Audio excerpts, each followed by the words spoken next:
మిత్రమా, నిరుత్సాహపడుతూ ఉన్నావా? నాకు కావాల్సింది నాకు రావడం లేదు, నేను ఎన్నిసార్లు ప్రయత్నించినా సరే అని బాధపడుతూ ఉన్నావా?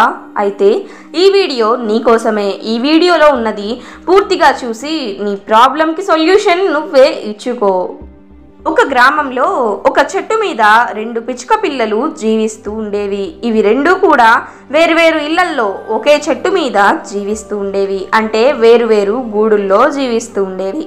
కొంతకాలం తరువాత ఆ పిచ్చుక పిల్లలు రెండూ కూడా పెద్దవయ్యాయి.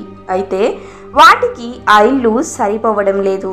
అంతేకాకుండా ఆ ఇల్లు రెండూ కూడా గూళ్ళు రెండూ కూడా పాడైపోతూ ఉన్నాయి కూడా. అయితే ఇవి కొత్త ఇల్లు కట్టుకుందామని అనుకున్నాయి. రెండూ కూడా ఎక్కడెక్కడి నుండో వెళ్ళి ఇల్లుకి కావాల్సిన, ఆ గూడుని కట్టేందుకు కావాల్సిన పుల్లలు ఇలాంటివన్నీ తెచ్చుకుంటూ ఉండేవి. అయితే వీటిల్లో ఒకటి దాని ఇల్లునది కట్టేసుకుంది, ఇంకోటేమో తన ఇల్లుని తాను కడుతూనే ఉంది. తన గూడుని తాను కట్టుకున్న పిచ్చుక తన ఇంట్లో తను ప్రశాంతంగా విశ్రాంతి తీసుకుంటూ ఇలా అనేది రెండో పిచ్చుక పిల్లతో. ఏమని అంటే, నువ్వు ఇంకా నీ పనిని పూర్తి చేయలేదు, ఇంకా నీ ఇల్లుని కట్టనే లేదు, మరి ఇంత నిదానమా? మరి ఇంత నిదానంగా ఉంటే ఎలా నువ్వు అని అంది పిచ్చుక. దానికి రెండో పిచ్చుక ఇలా సమాధానం ఇచ్చింది. ఏమని అంటే, ఓయ్ మిత్రమా, నిదానమే ప్రధానమంట అనింది. అది విన్న పిచ్చుక నవ్వి, ఏంటి నిదానమే ప్రధానమా?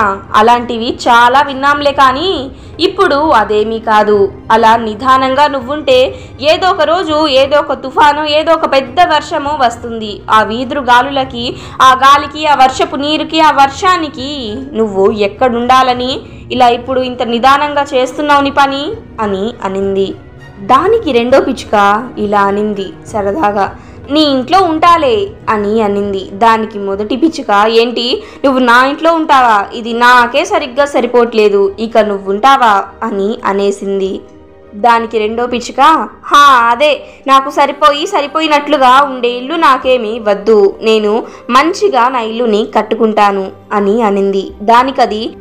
దానికి మొదటి పిచ్చుక కోపంతో, సరేలే నాకెందుకు, ఏదో ఒకటి చేసుకోపో, నీ ఇల్లు నీ ఇష్టం కదా, నువ్వు అప్పటిదాకా నిదానమే ప్రధానమని ఇల్లు కట్టేదాకా ఏదో ఒక వర్షమో తుఫానో వచ్చేస్తుంది, ఇక నీ ఇష్టం అని అనింది. ఆ తరువాత కొన్నాళ్ళకి రెండో పిచ్చుక కూడా తన ఇల్లుని చక్కగా మంచిగా వేసుకుంది. అలా రెండో పిచ్చుక తన గూడుని తాను చక్కగా అందంగా మంచిగా కట్టుకుంది. ఇక అప్పుడు ఆ తరువాత కొన్నాళ్ళకి తుఫాన్ రానే వచ్చింది, ఆ వర్షం రానే వచ్చింది. మొదటి పిచ్చుక ఇల్లేమో ఆ తుఫాన్ దెబ్బకి, ఆ వర్షం దెబ్బకి, ఆ వీధురు గాలుల దెబ్బకి తన ఇల్లు, మొదటి పిచ్చుక కట్టిన ఇల్లు కూలిపోయింది. కానీ రెండో పిచ్చుక కట్టిన ఇల్లు మాత్రం గట్టిగా, పెద్దగా, మంచిగా, దృఢంగా, స్ట్రాంగ్గా అలానే నిలబడింది. ఆ గాలికి, ఆ వర్షానికి ఆ ఇల్లేమీ కాలేదు, మొత్తాన్ని తట్టుకొని ఆ ఇల్లు అనేది నిలబడి ఉంది. అప్పుడు మొదటి పిచ్చుక యొక్క స్థావరం కూడా రెండో పిచ్చుక కట్టిన ఆ గూడే, ఆ ఇల్లే అయ్యింది. మిత్రమా, ఎప్పుడు కూడా ఎవరో ఎగతాళి చేశారు అని బాధపడకు, నిరాశ చెందకు, కృంగిపోకు, నాకు కావాల్సింది నాకు రాలేదు అని అనుకోకు. నీ ప్రయత్నం నువ్వు చెయ్యి, నీ ప్రయత్నం అంటూ నువ్వు చెయ్యి చాలు. ఎవరో ఏదో అన్నారు, ఎవరో నన్ను హేళన చేశారు అనే దాన్ని అస్సలు పట్టించుకోకు. నీ ప్రయత్నం నువ్వు చెయ్యి చాలు. నీకు కావాల్సింది, నువ్వు అనుకుంటున్నది నీకు ఖచ్చితంగా దక్కుతుంది మిత్రమా, ఇది రాసి పెట్టుకో. Thanks for watching this video. ఇలాంటి మరిన్ని మోటివేషనల్ వీడియోస్ కోసం మన ఛానల్ని సబ్స్క్రైబ్ చేయండి. Thank you.